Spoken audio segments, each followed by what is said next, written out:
Danny, thank you so much for coming again, and we look forward to your session. Thank you for inviting me. I'm going to start off by playing you a short movie. This is supposedly the most favourite TV advert in Britain of all time.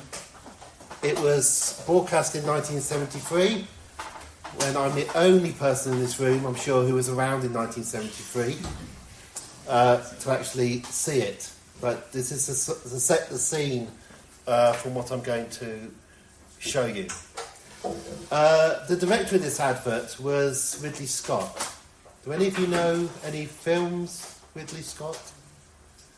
He went on to do Blade Runner, the Alien series, so on, which you also probably think are quite old, but they're dystopian. So Ridley Scott made his career, he's now 88, he's still alive, he made his career making dystopian science fiction films. But he got into a position to be able to do that with this TV advert for bread in 1973.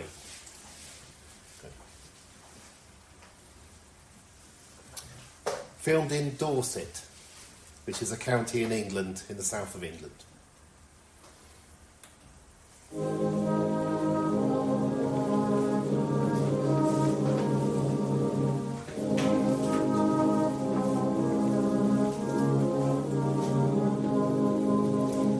Last stop on round will be on my Peggotty's place. 'Twas like taking bread to the top of the world. 'Twas a drive right back though. Thought he knew baker at half kettle on and doorsteps of hot always ready. There's a weak German that loaf he'd say, get it inside your boy, and you'll be going up that hill as fast as you come down. Well, this still has many times more wheat germ than ordinary bread. It's as good for you today as it's always been. It probably wouldn't be allowed nowadays because you're not allowed. Oh, is it going to play again? Stop it.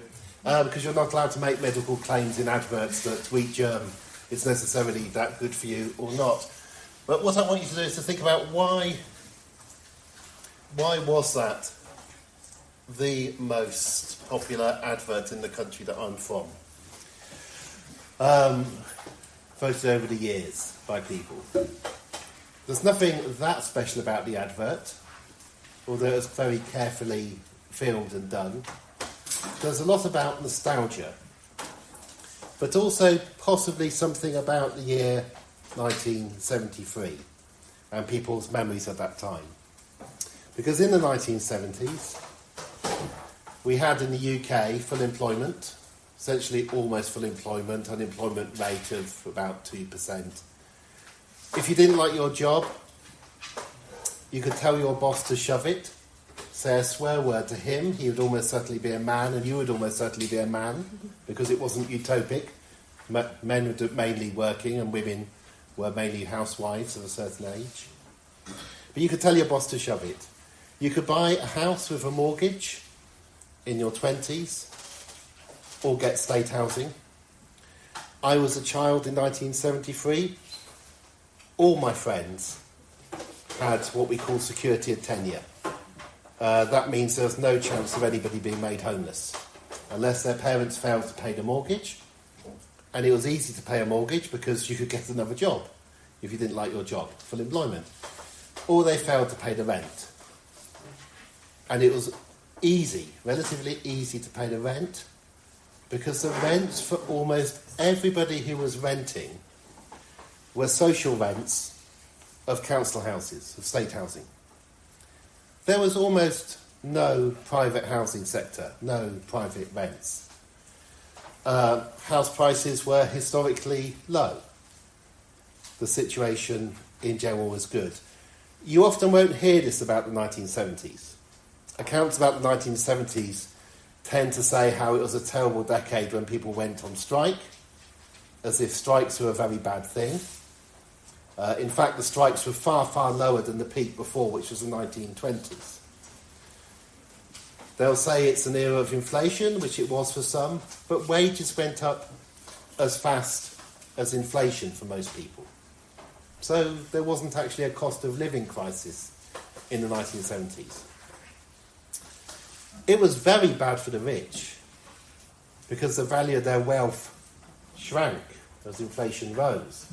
House prices didn't go up that fast, which is partly why you often get this talk of the past as what a terrible period it was.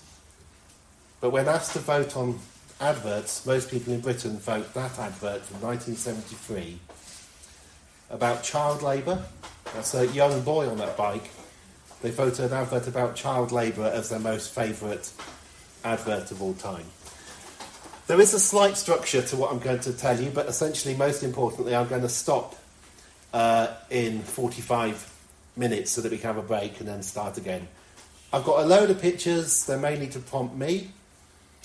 You're going to be getting a lot on Britain. First of all, you're going to get why I'm interested in this, and I'll ask you about why you might be interested. I won't make you speak. I'll just ask you to think. My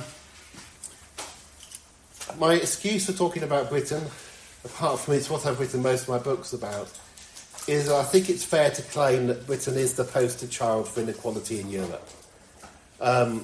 You could claim, I won't ask if anybody's here from Bulgaria, but apologies if you are here from Bulgaria, because you have a rightful place to claim actually Bulgaria is the country I should be talking about, but Britain's a bit bigger. But Bulgaria is possibly as unequal. But that's it, that's the only country. In 1973, in the terms I'm going to show you, the UK was one of the most equal countries in the world, certainly the most equal it had ever been. The country we competed with in terms of income inequality was Sweden. The UK and Sweden were almost identical. So it's not surprising that we had a housing system where everybody was securely housed. We had an education system in 1973 that was one of the most equal in the world. Most people went to the nearest secondary school for free. We still had a divided education. We still had schools like Eton and so on, but they didn't matter as much, or they didn't seem to matter as much. And we just got rid of an exam called the 11 Plus, which you had to pass at the age of 10 or 11. And if you didn't pass it, you were sent to a school for the lower orders to go and work in a factory. We just got rid of that. So we had equality of education, which was copied by other countries. And we had a health service, a state-funded health service, that was at the time the envy of the world, that other places copied. And we had a life expectancy, not just because of our health service, the country was also very rich, but we had a life expectancy which was only surpassed by 6 other countries worldwide, all of which were so small that you could add up their populations and they're smaller than the UK. So essentially we had the best life expectancy in the world. We were, if you like, the modern day equivalent of Japan, which has the best life expectancy in the world now. Very equal time, very, very different place. I'm going to give you some European comparisons. I'm going to get the Netherlands in a bit. Then I'm going to talk to you about Brexit, social mobility, issues like university fees, and then health, a bit about the USA and China, and I'm going to look back at 2023. This is partly so I don't repeat myself on Monday when I'm looking at 2023 onwards, but partly I think it's interesting to look back a few years at what seemed to be incredibly important at the time, and may not have been as important as we think. This is where I was born, in a suburb called Cowley, on the edge of a little town called Oxford. So I'm local. This is a map from the 1930s. I'm not that old. That's the middle of the city of Oxford. That's a car factory built in the 30s. When I was a child in this city, there were 40,000 car workers. It's an industrial city called Oxford, with a small and decreasingly important university in the middle of it that didn't matter very much compared to the car factory. The car factory made the money. The university was a medieval institution that was backwards. Today, the car factory is still there, but it's robots that make the cars. Only 3,000 people are employed. The university has expanded so that its staff and students has filled up every single house of all the car factory workers that there were. We're now an international brand university. My department has ranked number 1 in the world for something like the last bloody 14 years. I shouldn't swear, but these rankings are slightly stupid. But we play a game now, which is so different from my childhood. We play a game now where if money is no object, you have to decide between Harvard, Yale, Princeton, Cambridge, Oxford. Which T-shirt do you want? It's a complete transformation of a town and a place. It's kind of economically successful, and we're still making cars. Except we, the British, aren't making cars. The car factory is owned by BMW. These are German cars. And built by robots. Why does BMW keep a car plant in Oxford? Ironically, it keeps it for the name. Could move it anywhere. There are 1,200 of these robots. Each of them fits inside a 20-foot articulated lorry. Occasionally, BMW threatened to move the factory to the Czech border, and the government bribes it a bit to keep the factory there. But it's for the name Oxford. It's branding. They're about to produce the electric Mini, but the vast majority of the world's electric cars are made in China. In fact, the majority of the world's cars are made in China. Some of them are made in China, but not quite finished, so you can ship them to Germany, bang a bits of metal on at the edge and say made in Germany. But the world has changed. 1973, I moved from down there to here. And this is a map of deprivation. This is still Oxford. It's just a different suburb. But what was unusual about where my family moved to was that all the colours of the rainbow are around the roundabout I grew up on. And it turned out later, I didn't realise, areas like this are not very common. This is one of the poorest areas, this is one of the richest areas, these are the middling areas. Now, if you're a child, and from age 6, 7, 8, 9, 10, all the way to 18, you go through that roundabout and you meet all the children who are going up and down the other exits of the roundabout, you get an idea about how divided your society is. Very occasionally, I see the children wearing blazers going to the most expensive private school in the city, but they were very, very frightened children to go for it. So they often went early in the morning because they were afraid of meeting other children. There were lots of fights in the subway under that roundabout. And at school, my school was just here, it became increasingly evident that what happened to children depended primarily, despite the fact we had this incredibly equitable education system where we went to the same school, depended primarily on who their parents were, which you could tell from where they lived, which suburb, what kind of house, how big, who was going to do what, who was going to be good at maths, who was going to be good at English, who was going to be able to do science, who was going to leave at age 15, who was going to go and work in the factory, which the majority of people did at the age of 16. There was nothing going on in this school as far as I was concerned, but I've checked data since, because it wasn't that the children of the few graduates, the few doctors, the few other people who from the upper middle class were cleverer. We have studies where we can see and we can measure this since, and you can see that. It wasn't that they were more able, it was that they were expected to stay on. They were expected to do better. And it wasn't that the children of the factory workers or the long-distance lorry workers or the cleaners or the nurses were more stupid. It's just this is an ordered and rigid society. You can move outside of your bracket, and we can measure the extent to which people are able to move outside of their backgrounds. But that varies between places and over time. In the 1950s, 60s and 70s, the rate of social mobility of movement was quite high.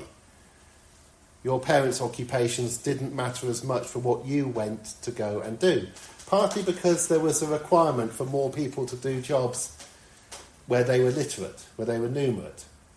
So there was more space at the top.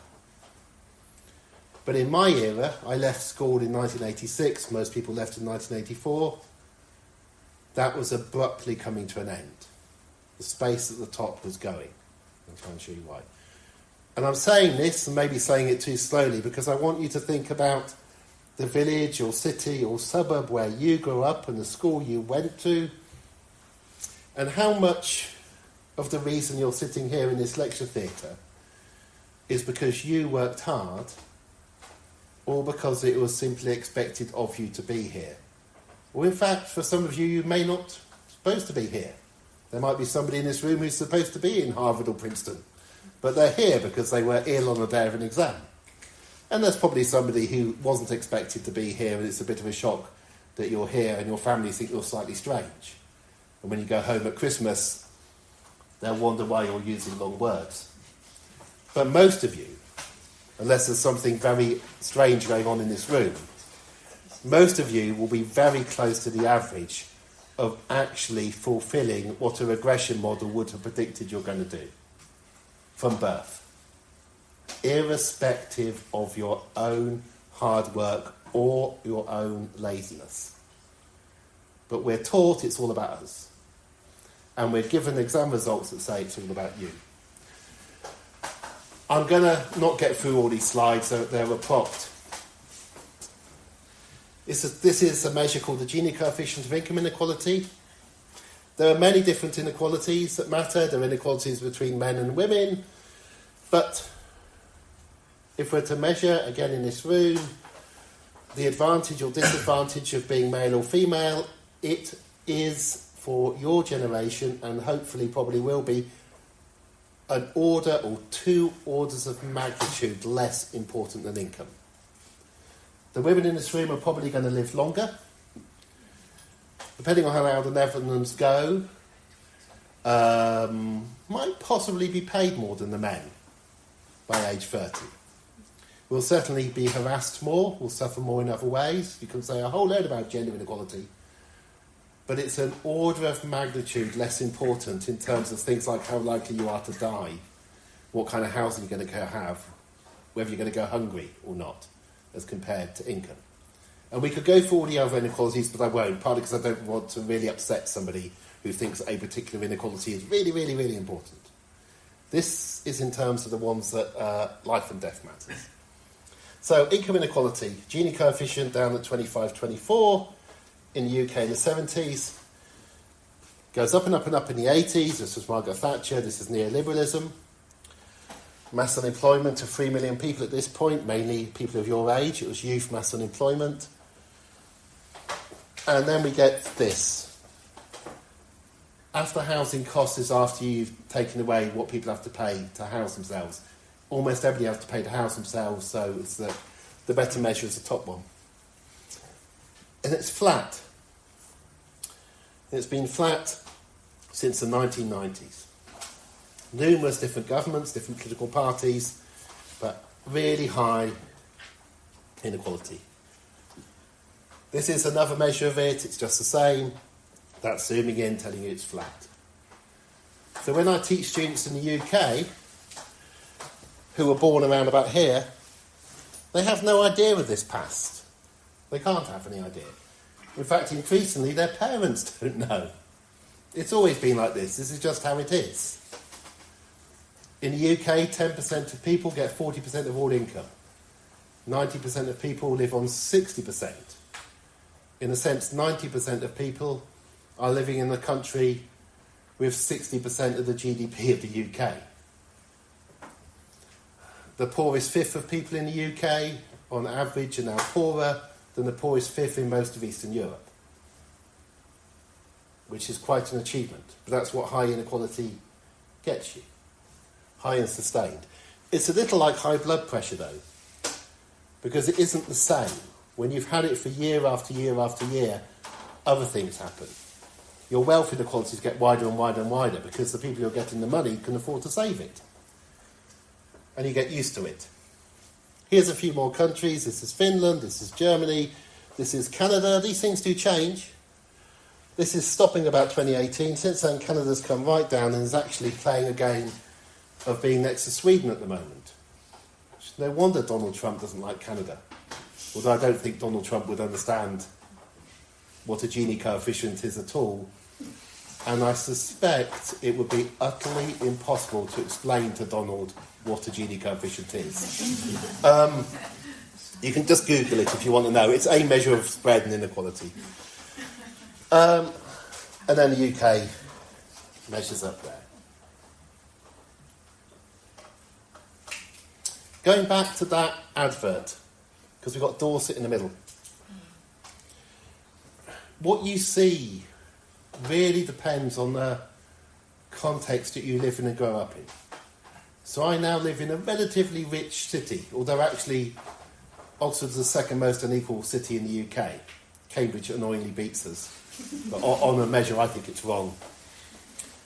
We have a tenth of the population in the city of Oxford have an income the same as the poorest tenth in England as a whole, up to the top tenth. So the most representative city of my country is the city I live in, which is not at all representative because it's so unequal. In general, you don't get this. These are a set of villages, and you'll see that they're largely coloured greens or yellows. It's the index of deprivation from the government. They're similar. Two little towns, Yeovil and Salisbury. As soon as you get to a little town, you can have a poor area, so you've got some red areas of deprivation. But normally, if somebody were to go to university, they'll most likely come from the dark green or the next green area, and they very often will never have actually been in the red area of their little town. It's very segregated. I'll show you some more maps like this in a minute. There's that advert I started off with, and that famous road which now gets tourists to it. This is the 2021 census, and this is the top of the road, and a quarter of households are living with various forms of deprivation at the top of the road, now of the most famous advert. That tourists go and have a look at the quaint houses to see. I won't go through the measures. I think you get the slides. If anybody finds this fascinating, you can go back and look at this. And we don't make the bread anymore. We import it. That's Statistica. Okay? Not saying that's necessarily a bad thing, but just the world is very different. Our bread, well, we make some of it. It's baked in the UK. The wheat comes from outside. And then different plastic packages are put on for the different supermarkets from the same bread that goes. The idea of having a baker making bread anymore isn't there. But a huge amount comes in. People have tried to measure things in different ways. This is GDP going up. But the thing called MDP is a measure of domestic progress. Negative is good, and they included crime rates and family breakdown rates and so on in that. But I'll run out of time if I spend too long on this. This slide, you can just zoom out. I think it's 1979. It was a secret memo from the ambassador of Britain, possibly to France or Germany, ended up, but about the state of the country and how terrible it was compared to how well France and Germany were doing catching up on us. Now, you get this rhetoric almost everywhere. You will have this rhetoric, I haven't checked, I'm fairly sure you'll get it, but you'll have this rhetoric in the Netherlands. The past was good, we were rich, it was better, now things are going wrong, we have to make the Netherlands great again or whatever. I don't honestly know, I haven't checked, so I could be wrong. But if I'm right, it's not because I've got any political interest in the Netherlands at all, it's that this pattern of we're losing our rightful place, something's gone badly wrong, is repeated everywhere. Even in the countries which actually top the world league tables for doing the best in terms of, say, child health, people still tend to say it was better in the past or it's going wrong. In those countries, it's partly because people say it's not good enough and it's going wrong that they do have some of the best measures in the world. But the Netherlands is probably more like the UK. In fact, I've got some graphs to show you it's more like the UK. And so you'll probably get a version of what I've lived through all my life, which was, there were the good old days, and then something happened that made it worse. And if you're left-wing, that something was Margaret Thatcher and mass unemployment and callous Conservatives. And if you're right-wing, that something was immigration. And they all came and they were terrible and they made this place far worse because it would be so much better if they weren't here. Right? But you get this same thing. What you never get is what could we actually do to reverse the things that have gone wrong, actually wrong, in terms of why can't families get a house? We have more houses in terms of bedrooms per person in the UK than ever. It's not that we need to build any, it's nothing to do with supply and demand, but we're constantly told, it's supply and demand, if we just build another 300,000 houses, it'll be fine. We have lots of empty houses, lots of houses hardly used. We have lots of people who own multiple houses. If you remember me telling you that when I was growing up, every child had security of tenure, around about a quarter of children in England now can be evicted with their parents with 2 months' notice if they don't pay the rent. Or even if they do pay the rent, they can evict them anyway. That the government are bringing the law in to try and change that. But that law that they're bringing in won't stop a landlord just doubling the rent. So you can't pay it. Okay? And it's how do you get to a situation like that? In bus stops in Oxford, right now, there are posters saying something like, I think it's 170. There are 170 children living in bed and breakfast accommodation paid for by the city council because they're homeless. This is new, it's progress, we've got the posters up at least. But that never used to exist. We never used to let people buy a house, rent it to a family, and then make that family homeless. We used to have rent regulations, rent controls. To some extent, these exist here, but you can lose them. Inequalities over time, a little bit about health. If you go back to the 1840s, the kind of inequalities you get are different. By social class, you'll see that professional trades living to age 52 or 35 or 38. On average, you might think this is quite low. It's because it's a life expectancy as a whole, so if a baby dies, it brings it down fast. And labourers sometimes were living to only age 15 or 17 on average in Liverpool, Manchester, 1840s. First industrialisation in the world, worst conditions ever. Actually packed with sewage and carnage. Engels wrote conditions of the working class in Manchester at a point where the working class were dying on average at age 17. So you can see why it was a bit dire. But a farm labourer in a rural area like Rutland would live longer than a merchant in Liverpool because the rural areas had far less infectious diseases. So it didn't matter completely who you were. If you're in a city full of sewage because there are far more people than there are places to put them and no sewer system, you're in trouble. This is the most recent data for the same areas, slightly different social class system.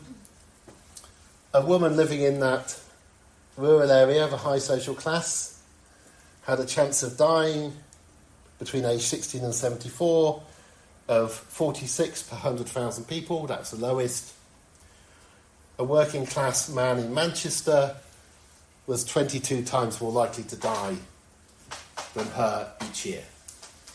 Different measure.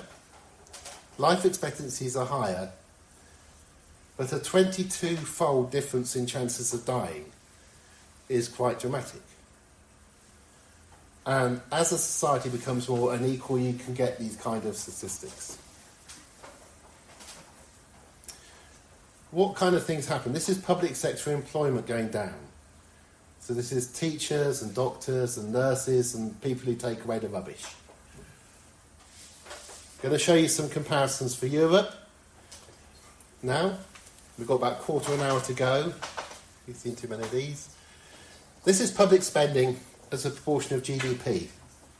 The data comes from the International Monetary Fund. Every country in the world has to tell the IMF how much it's spending and planning to spend. In the 1980s, we spent about 40% of GDP. A tax rate was in effect 40%. Give or take a bit of borrowing. This is Margaret Thatcher, the state getting smaller. This is John Major, if you know your British politicians, no reason to do. This is Labour and Tony Blair. This is the banking crisis in 2008. Governments always find money for banks, right? They can always find money if they have to. That's austerity under the Conservatives. That's the pandemic, right? There's always money. I'm not saying there's an infinite amount of money. And when I say there's always money, you can't just print it. There's always money if it's agreed that there's money. So when you have a banking crisis in 2008, it's okay for governments to spend money because other governments are doing it. When a pandemic comes that affects everywhere, it's okay to have furlough schemes where you pay people not to do anything because other people are doing that.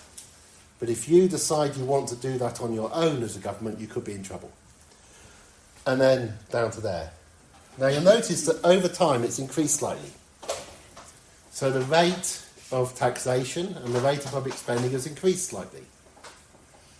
But that's because our population has aged. So most of that spending is the state pensions and healthcare for the elderly.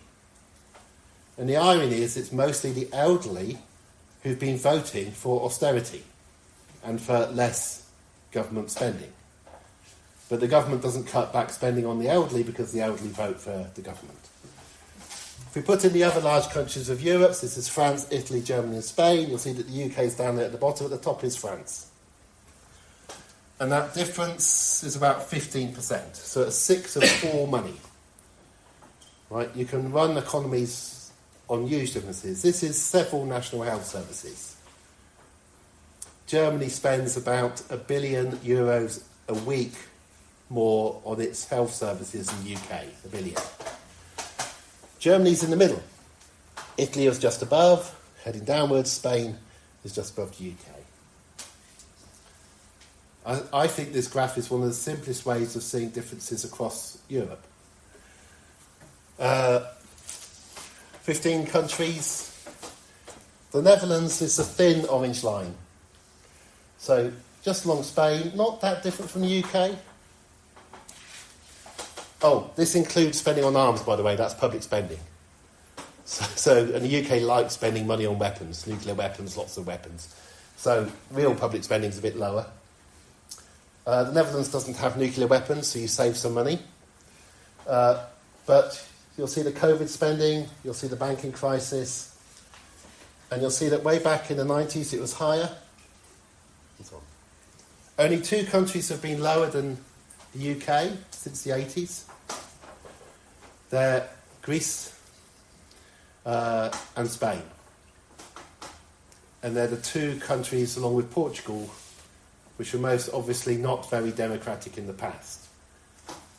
Greece was ruled by a junta of generals, Spain by Franco. The UK is not particularly democratic. We're along the bottom. But your European public spending, education, health systems are a kind of natural experiment in inequality.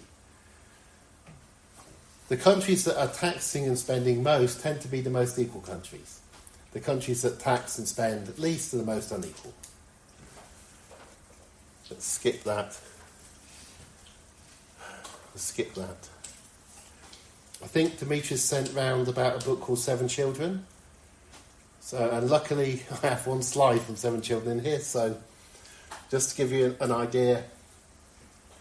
7 Children was published just over a year ago, and it's a book about 7 typical children in the UK. But it's described as if these children are real, their actual lives. They're made up of government statistics. But most people, you've just been subjected to statistics and graphs. Most people turn off on statistics very quickly. It's much better if you actually tell stories about people's lives. But how do you find typical people? Well, you can make them up. There were 14 million children in the UK in 2018. So imagine you're going to have 14 million from the poorest to the richest. And what I did was to divide those 14 million into 7 groups of 2 million. and took the middle child of each. So I'm ignoring the poorest million children, and I'm going to ignore the richest million. The child who's representative of the poorest, her mum, Dad wasn't there, her mum gets £118 a week after paying the rent, which means she has £3.37 a day to spend on the child. This is food, clothes, bus tickets, presents, everything. The next is £6.77, and child number 7, there's £28 to spend on the child. The parents of child number 7 are earning a joint income after paying for housing and after paying tax of around £51,000 a year, about £25,000 a year. So I don't know, about €30,000. So the normal reaction I get in the UK is it's not possible that your best off child is living in a family where mum and dad are only getting £25,000 a year after paying tax. And the reason why I get that reaction is that almost always the audience I'm talking to are from the top 10% or 5% of the income distribution. The salaries, the child is called Gemma. This is 2 secondary school teachers. Right, 2 teachers in a normal school, paid more than teachers in an elementary, primary school, but average for 2 secondary school teachers. Secondary school teachers tend not to think of themselves as well off. Okay? Partly because they're comparing themselves to people better off than them. But if you look at everybody in the country, certainly in the UK, it varies how much teachers are paid and treated. If you look at everybody, they're typical of the best 7th. I didn't actually make them secondary school teachers in the book because I didn't want to annoy secondary school teachers, because I know a lot of secondary school teachers. And I'm a university professor and I get paid more than secondary school teachers. So I made Gemma's parents run a corner shop and run it quite well. So the people who run the shop at the corner of the road that you go to buy your bread, which has been imported, not made anymore. Because if you do that well, you can get about £50,000 a year. They're their incomes. Right? What high inequality means is that nobody has very much in common with anybody else. You get increased spatial segregation where people try not to live next to people who are not like them because it's uncomfortable and painful and they're frightened. You get more and more spent on housing because if you've got everybody trying to get away from the people just beneath them and no controls, and you simply allow the market to operate with the added ingredient of fear, your house prices go up and up and up, and your spending on housing goes up and up and up. This lot here, by the way, are the single percentiles of children in the top 7%. So at the very top, $621,000 a year, being the average income of the top 1% in the middle, but it's meaningless.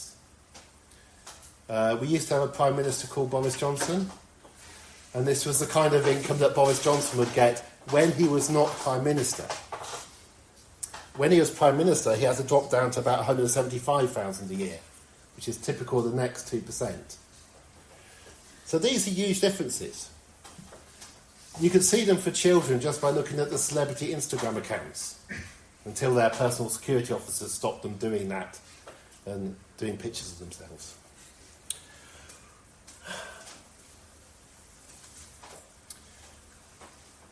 The most unequal countries in the world: South Africa, Costa Rica, Chile, Mexico, Bulgaria, annoyingly, Turkey, United States, United Kingdom. And then you get down to the other extreme and you get Finland and Austria and Germany and France. Okay? Small differences on your inequality measure, but very big differences for the actual lives of young people. I have too many numbers, so I'm going to just tell you from this table, if you were in the UK and you were unemployed, you'd have to live on a sixth of normal income. if you become unemployed in the Netherlands and you've got a job, let's see where the Netherlands is, on average you're on 68% of your income, at least for a couple of years. Right? There are these huge differences in benefit systems, welfare, pensions, and what we allow to happen. Let's skip that. Geographical inequalities, and I'll show you some maps and then we'll stop. This is a EU graph from when the UK was still in the EU, and it's about regional differences in GDP. And I'm just trying to make the case for the poster child. There's the UK. Because we have regions in London, we have areas which had 5.5 times higher GDP per capita than the EU average in West London. And we also had some of the lowest. Now the fun thing with this graph is trying to spot the European country that's second in terms of inequality geographically. And it's really hard to spot because there are lots of European countries that are a bit unequal, like Ireland or like France, the Czech Republic. Where's Germany? I've spotted it. Next to Austria. Next to Austria. Your eyesight's brilliant, okay. I bet people in Germany are really, really happy that they spent lots of money making the Eastern Lander better off, now being rewarded by it in a particular way. Anyway, I won't be cynical. But something really strange about the UK. Hopefully I've now got a few maps. Have any of you been to Edinburgh? Just put your hand up. Few, okay. Okay, been. Lovely festival every summer. Really, really worth going. But the most interesting walk is the Leaf Walk here, where you can walk down to where the red areas are. And you just be a bit careful. You would be very unlucky to be mugged, but you would feel unsafe. And this is in gentrified Edinburgh. The dark green areas are the rich parts of Edinburgh. The red areas on the periphery are the poorer parts in the most unequal country in Europe. So we have example after example, and you can see why people try to pay to be away from others. This is Glasgow, which is poorer. If you go to Glasgow, you almost certainly go to the West End. That's where you stay. That's where the university is. It's very, very nice. Okay, and I've kind of cut it so you're not seeing the affluent parts further out. We're completely used to this now. As that area is an area of deprivation, that area is of low deprivation. That's how it is. Here's the middle of the UK, Wolverhampton, Birmingham, Leicester, and you just see the same pattern again and again. The little suburbs on the edge, kind of just clinging on, really, really frightened about when are these people going to get what we call the pitchforks and going to go out and get the people who've got all the money, who are making the people in the middle pay the rent. And the answer is kind of never, because people are simply not aware of how it works. The people I meet who are most scared of inequality are multimillionaires who cannot understand how we allow this to continue. But while we do, they still own their shopping centres and the other things, and they get tired from going on multiple holidays in the Far East because the jet lag begins to really affect you in your 60s. It's very hard if you've got a wealth of 30 million and it's growing. And they cannot understand why people allow this to happen. And it's because people don't know. Or think it's fair, or have been told it's okay. This is what allows you to have innovation and growth. And if we didn't reward the people who are very clever and let them get richer, everything would fall apart. We've had maps showing that everything's fallen apart. And that's the irony. If you study inequality, you're left with this situation, trying to understand how can it be that you can have a situation where 90%, now 95% of people are materially worse off, but more and more of them will think that anything else is impossible. And so to end on before we have a break, and I will give you time in the second half to talk to me. I won't just show you all the slides. What happens? We'll just show you politics at the end. The fascinating thing, I could kind of use the word fascinating because I'm not in Britain now. It'd be slightly sick if I was back at home, but I do live there. I've only got a British passport. I'm stuck there. Whatever happens, I can't get out easily. The fascinating thing is that your politics disintegrates. Currently in the UK, a new political party called Reform is getting more support in the polls than our two oldest political parties put together, Labour and the Conservatives. This has never happened before. I remember 1973, and like I say, it wasn't all great. I told you it wasn't necessarily all great for women. It really wasn't great if you were black. There were people being stabbed every summer. You didn't want to be Pakistani. It was really racist. And we had a tiny party called the National Front, which got 1 or 2% of the vote and wanted to send people back to Africa and was seen as aberrant. And now we have 30 to 40% of people in my country supporting a political party that wants to do what the National Front would have done. And why? Because of this, I think. You might think I'm wrong, but I do think if things fall apart, and if you remember that advert at the beginning, that people have this rose-tinted memory, which was partly right, that there was a time when life was easier. It's not hard to tell them to associate that time when they could get fresh bread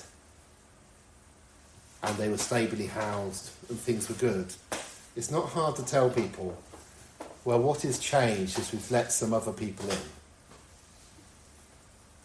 And in the countries that are most unequal in the richest parts of the world, the United States, by the way, is more unequal than the UK. In the countries that are most unequal, it is easiest to get people frightened about others and easiest to get them to vote in ways that you otherwise would find very hard to explain. Thank you for your patience. Let's stop there, have a break for 10 minutes and start again then. Thank you.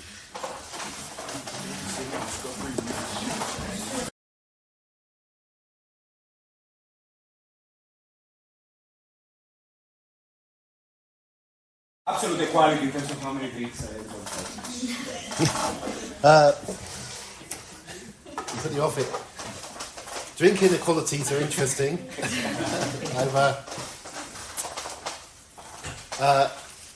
One of the nice things about the city of Oxford is we have one of the smallest life expectancy differences of a city. Your standard life expectancy difference between the poorest area and the richest area, say in London or Sheffield, is about 20 years. But Oxford has a difference of only 10 years. And that's partly because there is full employment in Oxford. We have more jobs than people. So even in the poorest area, you can get work. But it's also because the university gives free drink out all the time. And the effect of that is possibly to reduce the life expectancy of people in the richer parts of the city. Demetrius, can you get my slides back for me? Sorry. Yeah. I'm going to try and just show you a few of these because I want to know what you think. And I should say, I tend to verge on. You're overshadowing the Thank you. yeah. That's it. Yeah. I tend to talk about the depressing things. What I haven't told you is that income inequalities are falling in most countries in Europe at the moment. They're probably falling in the UK at the moment. That the most equal parts of the world are Europe. The famous, more equitable countries, not quite the Faroe Islands, we never get, it's just too small. But the famous areas for relatively high rates of equality are the Nordic countries. That's Iceland, Finland, Denmark, Sweden, Norway. They change a little bit over time, but not hugely. There are another 5 countries in Europe which are slightly more equal than the 5 Nordic countries. They include Belgium, aren't it? It's not very far away from here. And there are another 5 countries now which are in a whisker of being as equitable as the Nordic countries. And those 5 countries include now France and Germany. So you've got 15 countries in Europe, the majority of Europe, which is essentially Nordic. Nobody in these countries thinks things are great, right? Everybody in these countries talks about how bad the situation is and how terrible it is. And in a way, that's kind of good, because if you don't do that, you'll slowly edge towards it being worse. But this is historically a very different moment than it was 20 or 30 years ago when we would talk about the Nordic exceptions. The most unequal countries are on the edge of Europe, which are Russia, Turkey, and the United Kingdom. Right? And what Russia, Turkey, and the United Kingdom have in common is they're the dead stars of former empires. Russia's the dead star of the USSR. If you look at a population map of Russia, you'll see it's mostly Moscow. Turkey is the dead star of the Ottoman Empire. And the UK, of course, is the dead star of the largest empire the world has ever known. And London is an oversized city, just like Constantinople. So you have these 3 very strange countries on the edge of Europe. And then you have something else quite interesting going on in the middle. You also have differences between academic subjects. I thought I'd put this up as this is part of the economics. This is data on United States students. But social scientists tend not to understand the position of social sciences in inequality. And put it very simply, social scientists almost anywhere in the world tend to be posh. And tend to be posher than people studying almost any other subject. In the US, economics has the lowest proportion from an ethnic minority, so they're almost all white. And, I don't know, that's about 13% are first generation, don't have a mum and dad who went to university. Okay, so one measure in the US. In the UK, one of the few subjects which is even more exclusive than economics is mine, human geography. Across the whole of the UK, we have 12 students in all our geography departments from the richest neighbourhoods, those dark green ones in the map, for every student from one of the poorer neighbourhoods. That's out of 86 university degrees in the UK, the poshest degree is the one that I teach. And when I say that to geographers, they tend to get very upset and say I'm stereotyping them. I go, it's the numbers, it's 100% data, it comes from the government. It's a geographical measure of polarisation. It's about positionality, which we talk about all the time. So a degree has to be in this situation. There's always going to be one that ranks at the top. It happens to be ours. We're posher than people studying medicine, or fine art, or veterinary science, or anything. And even slightly posher than the economists, right, who are very, very posh. Why? Why in this? Because I think you've got to have quite a lot of confidence to do a degree about studying people that won't necessarily lead to a job. You've got to have quite a lot of confidence to think I'm going to end up in a job at the end of this. There are also big differences, at least in the UK, about what people are taught at school. So many schools in average areas or poor areas do not teach economics or geography because the parents don't want them doing something that's not going to get them a job. So and also there's a little bit of kind of arrogance. You know, human geography, my subject, the reason it was created in my university in the very late 1890s was to train people to run the world, to literally be in charge. You did a human geography degree so that you could run Nigeria. And you needed to know about floods and rivers and mountains and cities and people and so on. And you needed to be super self-confident. Similarly with an economics degree, what's it actually about? It's about being in charge. It's about doing that. So if you have a history of these things, you can see why you might get the biases in that. Let's show you this graph. I'm going to skip over most because I'm going to get some time to talk to you about things. The change in the UK, the most dramatic in Europe. This dark line is the best off 1% to 1%. 100 years ago, they had almost 400 times the average income. Best off 1 in 10,000 people. If that's the income you have, then you can run a very large country house and have lots of servants. Right? But almost all of Europe was this unequal, and it had big houses and castles, and people worked as servants. You have this incredible period of inequality dropping. This is a log scale, because the drops are so fast they don't fit on a normal scale. The drops came across Europe after and during the First World War. The First World War cost a lot of money. European countries borrowed money to pay for it. It was supposed to end after a few weeks. It carried on. And they taxed the rich to pay for it and stopped them being rich by taxing them so much, which is why you don't have so many people working as servants in large houses. There was a revolution in Russia. That scared people. Until there was a revolution in Russia, the idea that they actually would put you up against the wall and shoot was theoretical. And get away with it, you know. At that point, it makes sense. There were strikes. In the 1920s, huge numbers of strikes. Trade unions, pushes, political parties.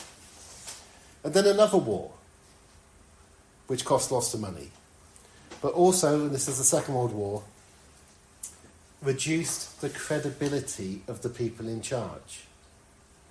The people who'd done these degrees at prestigious universities and end up being politicians, who are so much cleverer and so much more able than you, that you shouldn't worry your little head about things. And don't worry, if you just do what they say, it'll all be okay. But before you know it, the tanks are running all across Europe again, and they've gone and destroyed your society for a second time. And then we get the late 1940s, and you get Reconstruction.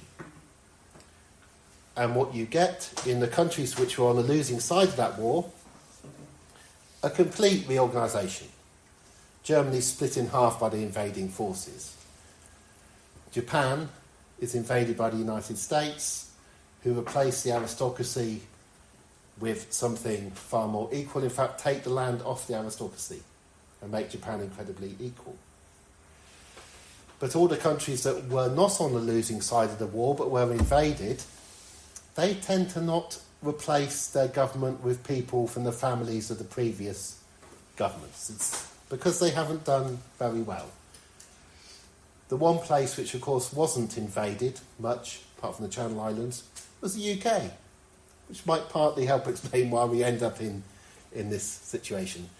Anyway, there's your 1973 point, and up it goes again, but not back to where it was.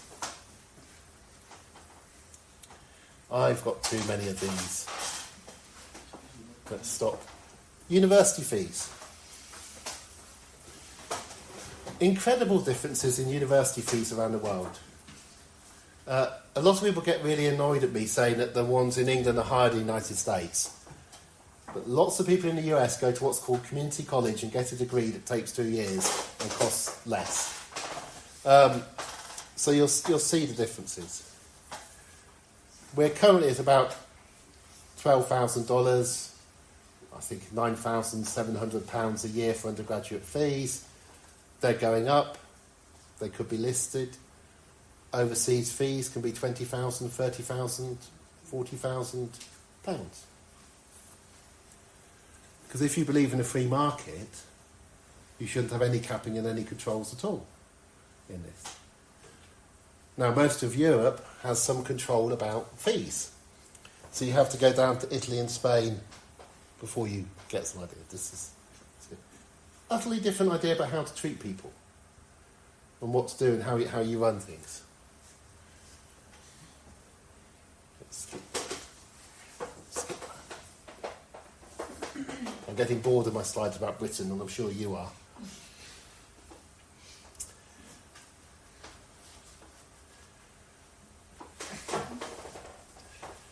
Here's one I thought was interesting over infant mortality rates. There's the UK and a few countries in Europe that do worse. But interestingly, there's the Netherlands. And there's, not as unequal, not as poor, but something is still oddly going wrong in the Netherlands to rank position 22 in that. I think Go we on. do a particularly high percentage of home births still. Ah, okay. That's a cultural thing. That's why. That would make sense. Yeah. Yeah, France doesn't allow home births. So, I know that because my brother's child was born in a yurt in the Petit Pic, and the midwife from Paris had to be sent because it's illegal anyway. I'll tell you more about my strange family. United States. I promise you something about United States and China. In a way, this is fascinating for the world, and I think you can be optimistic. Apologies to anybody from the United States about what I'm going to say now, or the way I'm going to frame it. And there probably is somebody here. Right, the United States, you might think it's doing brilliantly and becoming great again and blowing ships out of the water in Venezuela, and this is a wonderful thing, and the president's just been given the World Peace Prize, and, you know, that's so well deserved, and it's too easy, isn't it? And of course, there are terrible, terrible things going on in the United States. And the position of women is getting worse in the United States. But that is only 2% of the world's population, women in the United States. And meanwhile, the rest of the world can watch what is going on and think, is this actually a good thing? Because in the past, we had people talking about this, saying we need to change society, we need to take back women's rights, we need to not let anybody in from particular countries. And they could speak about it, but you wouldn't see the repercussions. Whereas what the United States is now doing is actually doing it. So you can watch what happens when people don't arrive and they say, actually, I'm not going to go on holiday there this year, I'll go somewhere else. You can watch and observe, or at least you can as much as is possible with the statistics being taken away. The United States is off the scale when it comes to poor health. This is maybe the most useful graph. It comes from the Financial Times. It's an analysis of every single 1% of people in the US. And the fascinating thing is this little dot here. Because this is the best off 1% of people in the United States.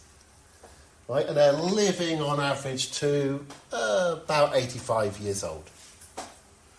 Slightly less than the best off 1% of people in England and Wales, who are doing much worse than people in the Netherlands.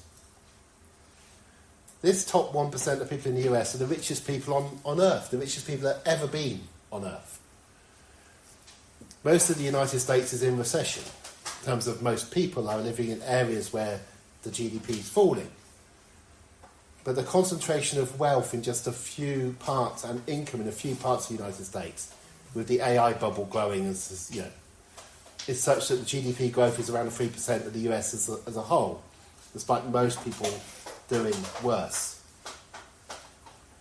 But that tiny group, who are the richest people the world has ever seen, are not living longer than the best off people in other countries, despite spending an unbelievable fortune on their health. And it is fascinating. You might sort of think, how can it be? How is it possible? But it's quite telling. I would be a bit worried if the richest 1% of people in the US were living to age 100 on average and were incredibly happy and healthy. But they're not. Except for President Trump, who's a picture of health and will live forever. The United States, on average, has the health of the city of Blackpool in England. Okay? This is one of our poorest cities in one of the poorest parts of Europe. I won't go on about it. I'll stop there. Happiness, life satisfaction. And I think this is interesting. So I've just told you a tale of woe and how terrible things are and how they've been getting worse. In 2010, a man of about my age, who was in my city when he was 18 and I was 16 or so, called David Cameron, became Prime Minister. David Cameron was very daring. He once went slightly into the bit I live in and smoked something somewhere once, which of course never happens, you know. Anyway, that's the kind of boy David was. David becomes Prime Minister, and he says he's going to make everybody happy, and he tells the government's fiscal service that they have to do a measure of happiness and life satisfaction, which are your sort of standard measures of, do you feel useful, do you look forward to the day, how is your level of anxiety, and so on. Now, the fascinating thing is that these measures rose. They rose at a period of incredible austerity. They rose at a period where life expectancy actually went down. They rose at a time when inequalities were incredibly high. And the question is, well, how on earth could they have risen? How is it possible? I'll show you one more, which is anxiety. Anxiety 212 going down to 214, down to 216, really low in 218 for us, of a measure of how anxious are you. So what was going on in the UK, and this is just my guess. Most people in the UK were quite happy with what was happening in 2010 and 11 and 12 because they'd voted for a government and got the government that they wanted. First of all, a coalition government, Liberals and Conservatives, who did cuts, which is what most people wanted because they voted for the parties who do that. They didn't want money being wasted on poor children, or on prisoners, or on asylum seekers, or on people who weren't white or weren't old. Most people are old. They wanted the government to keep their taxes low. They wanted a referendum on whether they could leave the European Union. They got a referendum on whether they could leave the European Union. And then most people, 52%, got what they voted for, though it took several years. But then, our levels of anxiety shot up.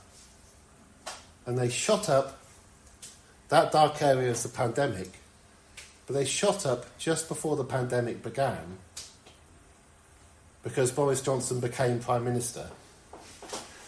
And more of the people who didn't want him to be Prime Minister were more anxious and outweighed the happiness of the people who thought that this was brilliant and was going to save us. So what I'm trying to give you is a story about the UK, which in some ways fits the story about the USA. You know, you have to remember a larger proportion of people, only a quarter, but a larger proportion of people voted for Trump than didn't vote, and voted for the Democrats. So they got what they wanted. They were getting what they wanted. But anxiety rose and rose and rose and rose. This is 2019. September, October, November, December to this peak. It then fell, and that's COVID's second wave.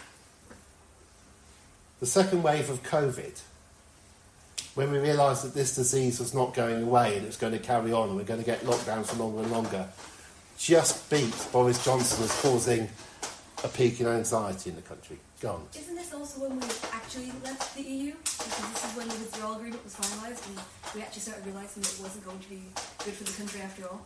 We actually left. Well, yes, that's we. So we left in around about January 2020. Yeah. But this is when Johnson becomes Prime Minister.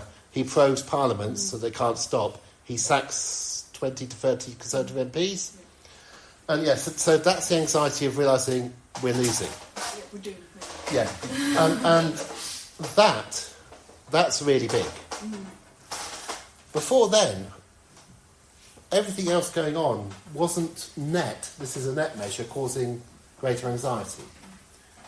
And the reason I can say it's big is, honestly, that second COVID wave, when COVID came back in September, October 2020, and you realised that there wasn't going to be herd immunity if you're quietly hoping that, maybe. Because that's what you get from flu. Flu tends to only come once, might come twice, doesn't come again. That was a really awful moment, but that realisation. So you've got a split country. You've got a split country and split worries. Globally, because I promised you something on China, and then we'll open it up. Percent of global trade, 2000, 2005, 2010, 2015, 2020. Which countries trade more with China than the US? It's really, really recent. 25 years ago, 75% of countries, the US was their major trading nation. Now China. Okay? Something enormous is happening in the world. So behind all of this going on, you've actually got a global reduction in inequality, mainly because of the rise of China. You've got a sinking down of North America and a sinking down of Europe, which were the two richest places on Earth, and an increased insecurity. And then a question of how you deal with it. And we have all these different models of how to deal with it. We have the US and the UK model, and to an extent Hungary, and sometimes Poland. And then we have the majority Western European model, but with a lot of anxiety involved. Just going to take you back to a particular point in history, because I do think this possibly matters. I have optimism, and I don't know. You have to watch. September 2022. The UK goes through a lot of prime ministers. We go to Boris Johnson, and then we got Liz Truss, and then we got Rishi Sunak. Now, Liz Truss, if you don't know, was Prime Minister for less than 50 days. And she hired the people on the extreme right of British politics and put them into government in her less than 50 days, and came up with a budget which was going to do this. She was going to cut taxes so that the best off people were going to get the biggest tax break, and then this would be the effect on everybody else. So she was going to massively increase inequality and reduce the state down further. Now, the fascinating thing, and I don't think it's a conspiracy, but Liz is now doing a broadcast every Friday from her garden shed, it looks like, where she's doing the Liz Truss show herself about how she was robbed. The international money markets decided, when this was announced, that the UK was going to cut taxes most for the rich, that the UK was a really dangerous place to put your money in, and increased the interest rate they were willing to take to lend money to the UK. And they did it so quickly that she was forced to resign and couldn't be Prime Minister anymore. And the irony was that we never expected the people who was actually going to say no, if you like, the real pitchforks, not to be folk living in poor areas of cities, but to be people wearing Armani suits in Canary Wharf, just saying, you can't do this, it doesn't work anymore. Another graph from the Financial Times. This is of a survey of tens of thousands of political scientists from around the world. Each circle is a political party. Every rich country in the world is included, and all the middle income countries as well. So here you've got the Cuban Communist Party, here you've got the Labour Party. The scale is on how economically far right is the party, as far as the political scientists are concerned.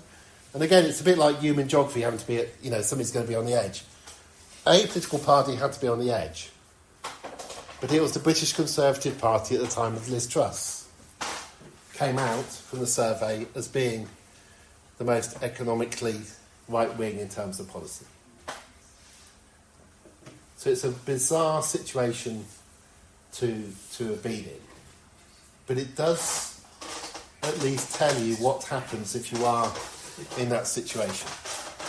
Sorry, is Orban at the same level with US Democrats? Hungary? Fidesz, yeah, that's what they thought of Fidesz, yeah. Remember, as political scientists, Fidesz did change over time. So they may be thinking about it in the past. Yeah. Okay. But on economic policy, yeah. Oh. Yeah. Probably not corruption and are you giving lots of money to your best friend who drives a tractor? Couldn't say that in Hungary. But the brothers of Italy, economically, we're not as extreme as a Conservative Party. There's some too many. Let's just find one. There's lots and lots of depressing statistics. I write lots of depressing books. The irony of doing this, of writing a book like that, is it's then used by the far-right party. Not quite, they don't at least say my book. But they say vote for reform because we're a shattered nation. Right? So you see there's a danger in pointing out how bad things are. If you had to leave your country, where would you choose to move to? I don't know if this data is real, but I just thought this was quite funny. All the places that think that Denmark or whatever is really good. Just notice one of the most unequal countries on the edge of Europe, and they want to go off to the United States, and where people in Britain want to go. Anyway, I thought it was interesting. Let's stop the slides at that point, with that up. And questions. Anything I've said that you thought was odd, or you didn't understand, or you don't agree with, or you wanted to know what I thought? Do you think it's clutching at straws that people in the UK looked at the last election in the Netherlands and went, thank God? Because in the Netherlands you probably went, that wasn't very good. And people never do think that what's happening in their own country is very good. I shouldn't say that. I mean, there obviously are people who think that their own country is the best in the world and doing something absolutely brilliant and everybody else should copy them. But when countries are doing well, they tend not to realise, I think, that they're doing well. Doing well by meaning the health of their population is getting better, the extent to which their population is educated is getting better, their ability to speak many languages, to do maths problems is getting better, the number of people who are homeless on the streets is going down. It's rarely ever celebrated. Whereas the countries which are doing badly on these things tend to talk about how great they are, which might be how they can do so badly on those things, because they get people not to think about the things that are doing badly, but instead think about what a brilliant macho country they are. As in Hungary leading the way in Europe towards the promised land that Europe should be, if you believe in that. Questions? Go ahead. Go. One question for me is where do you see potential or hope for change? Or from where would change on these topics happen? Because I feel like hoping for politicians to somehow read your book and change their opinion. How do you get change? How do you change this?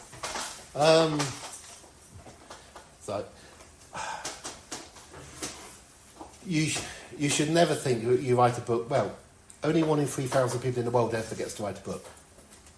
So if you get to write a book, you're incredibly privileged. And things do change by millions of books being written. And that has an effect. I mean,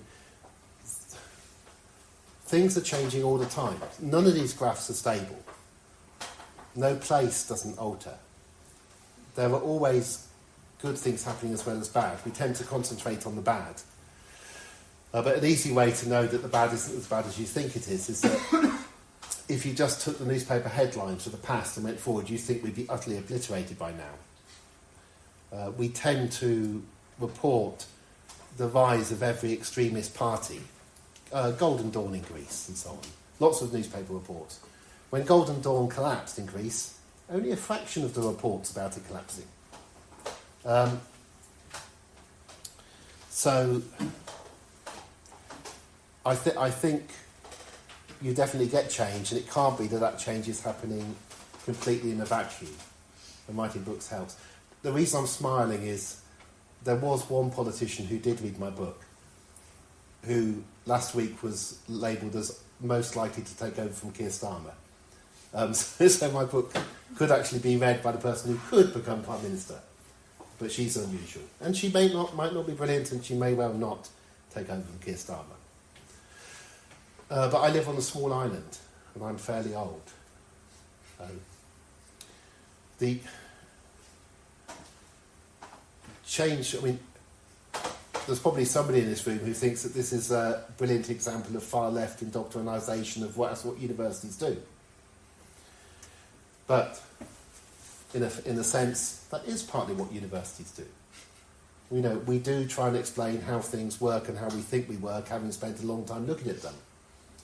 And we do tend to find that if you look after people and do things sensibly and in an efficient way, things get better. And if you let a few greedy people do what they want more and more, things get worse. So that's one way in which things possibly change.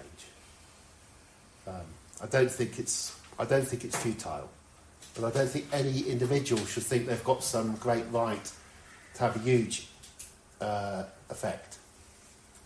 So there was a political conference a weekend or so ago in the UK, which was the start of another political party, our first attempt at a left party, like the Left Party of Finland with the Link.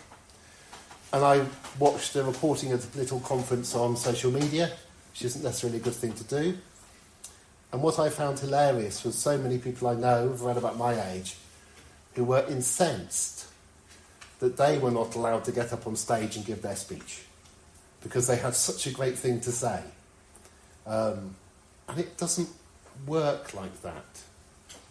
It's not a few great people and great leaders. It's a general change in the mood that changes things. So if you go back to that period of the 1920s and 30s and 40s and 50s, when there's that enormous fall in inequality, you could look at writing and culture at that time, and you could look at how people were describing the society, and you could see that there was a beginning to an acceptance that this cannot carry on as it is. But I think it happens much more subtly, and not by a few great leaders suggesting things, but by communication and people talking.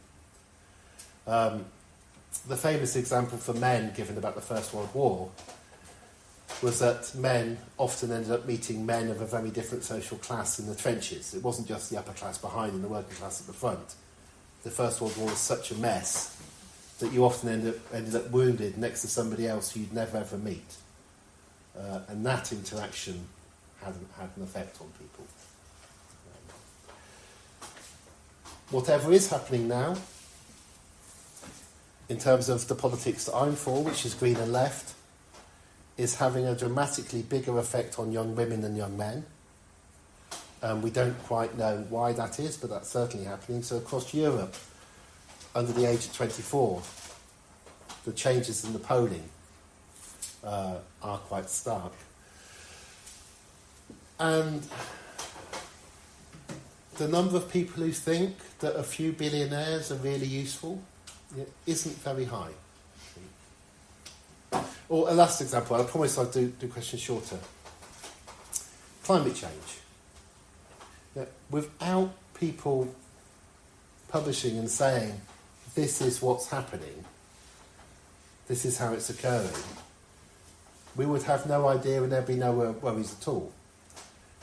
You might think that we're not worrying enough and we're not going fast enough, but it's only because of constant drip, drip, drip of we're still burning the oil, it's still going into the atmosphere, the average temperature is still going up like this, we're still getting an increase in storms like this, we're still getting more flooding like this. Without that happening, you'd be oblivious to it. But it'll be nice to find a measure, from my point of view, quantitatively, of to what extent have people been influenced by publications and ideas to an extent that has been the reason for change. I think a lot of it is circumstances. So it isn't necessarily somebody doesn't write a manifesto and that has an effect. It's other things occur which bring together a crisis.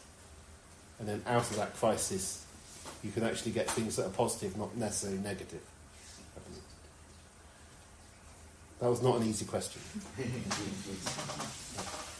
Another question? Go on. So you talk about different types of inequalities, such as gender or economic or Is there one that, in your opinion, qualifies as worst inequality that needs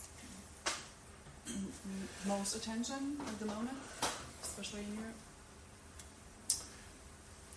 The renewed racism, but that might be my positionality and background. And I grew up with 1970s and 80s racism. And my family were mixed race, so I have 2 brothers who are black.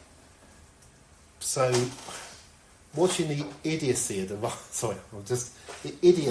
idiotic nature of the rise in this. Right? This is a continent that in absolutely no way is anywhere going to get back to 2 children per couple at all. We haven't got a singular example of it anywhere, and in the best run parts of Europe, it's 1.3. I think because people can see what's going on in the world and don't feel brave enough to bring a child into the world in a world that's like this. I don't think people are selfish and greedy and putting off births for their career. And I don't think it's because they can't afford housing, although this might annoy, but the people who are most not having children are often the better off. And you could get a house. And if we're going to be really blunt about it, there's no faster way of reducing your expenditure than having a baby. Right? You can't go out anymore. Right? The stuff, it costs too much. That's not why people aren't having babies. But they're not going to have kids. So the only thing that is keeping a lot of Europe going is people coming in from outside. And then the idea that this somehow ruins some wonderful thing that we once had. I mean, that's quite dangerous for people's individual lives. And so, personally, I think if you're going to tackle one thing, it's calling out the racism and just saying, it's racism, it's wrong, we've been through this, we've seen what happens in the 1930s, we've seen what's happened in other decades. And yes, maybe if we were spilling over with children, right, and having to open new primary schools at a rate of knots because we couldn't possibly cope, then it might be a good idea to make it into Fortress Europe. But what on earth are you doing? We've recently gone through a period in the UK of having our biggest ever rate of immigration, partly because of the pandemic, mainly because of Brexit. Loads of people didn't come or left, and then there were loads of things that needed doing. So we got about 400,000 people coming in from the rest of the world, and then a month ago we had the biggest ever drop. Partly because we made it a bit harder to come in, partly because we've gone for the try and be really unwelcoming, a bit like the Denmark policy. Now, trying to be really unwelcoming in a time when around the world every year there are fewer children being born everywhere, and then in our universities in the UK worrying about why aren't the overseas students coming, which we now rely on to finance our universities, and not realising that one reason why they're not coming is because the number of babies born in China dropped 18 years ago as compared to 19 as compared to 20. There are less and less young people in the world. But that shouldn't be the moral reason for not being racist, but it's kind of like selfishly and economically stupid as well. I think. And that short term worries me more. And that racism, if you like, it makes inequality possible. So you can only have really high rates of income inequality and wealth inequality where you don't see other people like you. So then you can have a situation like South Africa or like the United States, where you have an idea that, well, there are these people, but they aren't really people.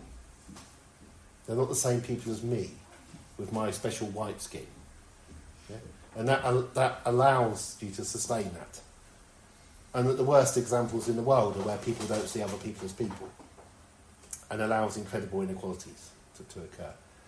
But it just feels to me that this is such an old argument that, you know, my grandparents and great-grandparents had.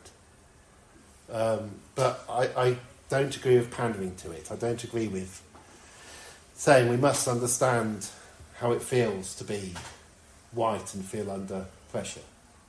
That's my personal...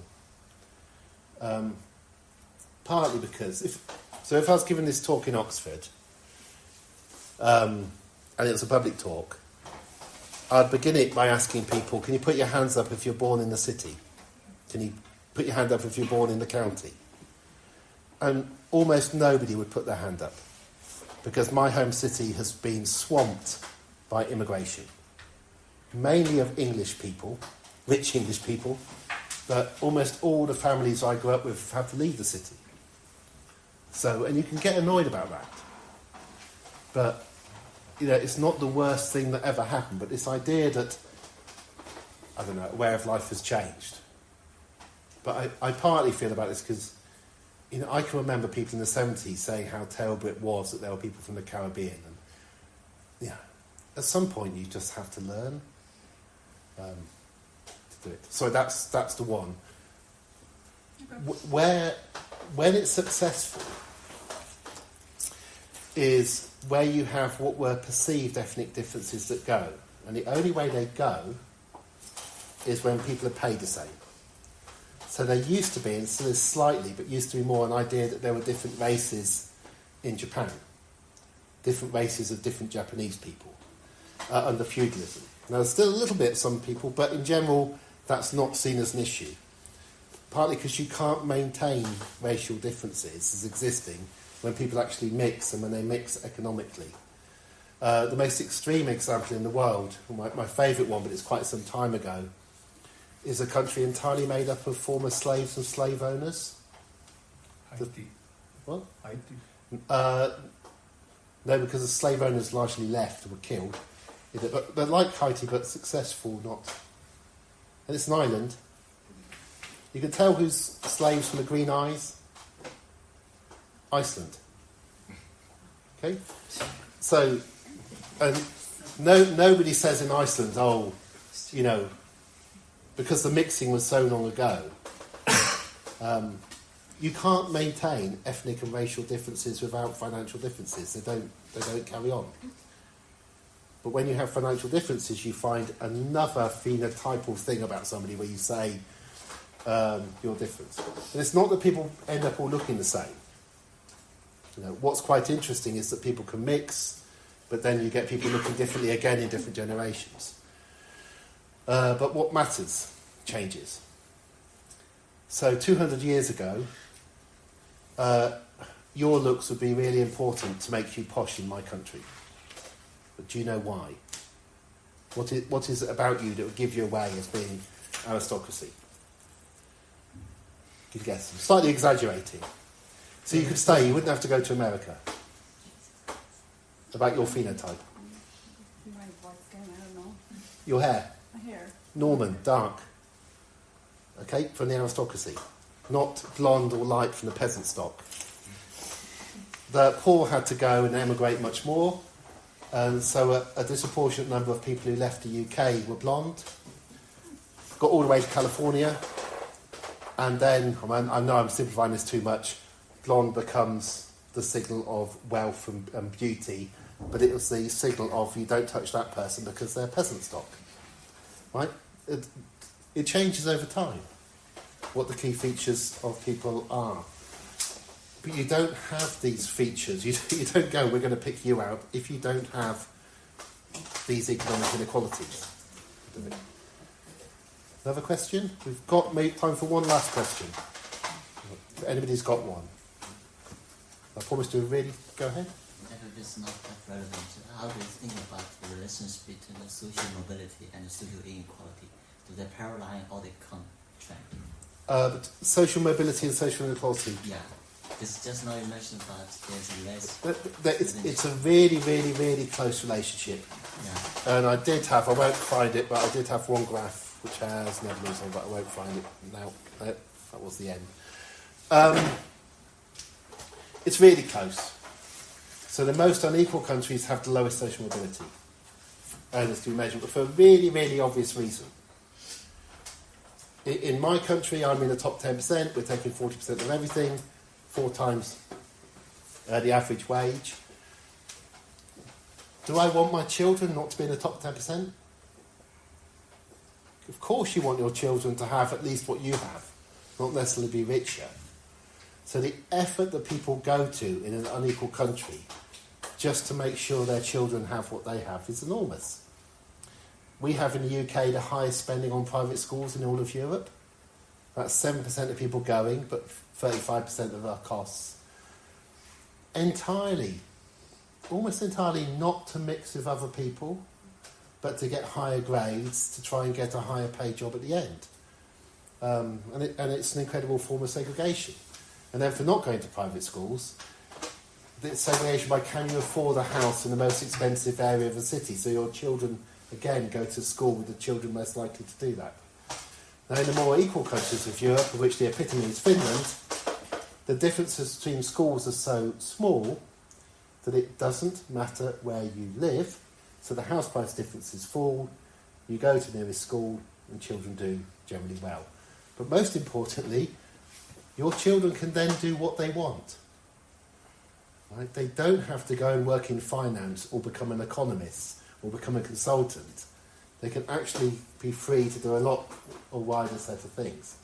So the irony is that in these unequal countries, the people who have the least freedom, in many ways, are the richest people of all over what could happen. And the greatest fear and the greatest pressure on their children, who have to go to university, no choice, have to have to get a master's, ideally get a PhD, ideally get a job that pays $50,000, $60,000, $70,000, $80,000 within 5 years, and whatever they do, don't fall in love with somebody who's not from their social class, right?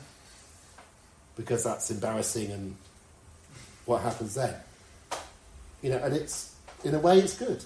In a way it's good that that happens, because if the children of the richest people were not so constrained, you could argue that, well, at least this is good for the rich. But the rich are actually losing out on an enormous amount of freedom in their lives and getting a high amount of anxiety. I read somewhere once that the highest rates of taking SSRIs, this is antidepressant drugs, was in Bel Air in Los Angeles, where people even give their dogs antidepressants. So there's a kind of zoomed out dog on a lead, right? But because that's what happens in the society where you fear so much mixing with others, which is why you should be optimistic about this, because it doesn't make sense, even for the very rich, to want to keep inequalities going in the future. We've got 5 minutes to drink, so thanks very much.